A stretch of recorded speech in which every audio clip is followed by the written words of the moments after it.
Welcome to Excel Crafters, the Microsoft Excel tutorial channel. This is a very quick video on how you can enable developer tabs in Excel. So when do you need developer tabs? Developer tabs houses some of the advanced options of Excel like macros, add-ins, then form controls and all that. Let's get started.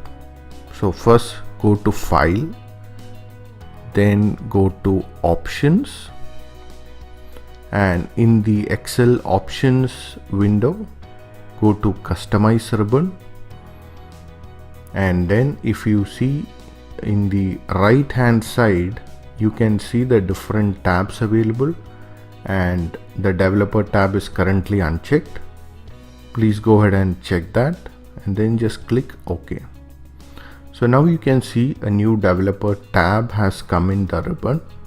So if you select that, you have options to add macros or go to the Visual Basic page for the coding and all that. That's it for today. Thank you so much for stopping by. Have a wonderful rest of the day ahead.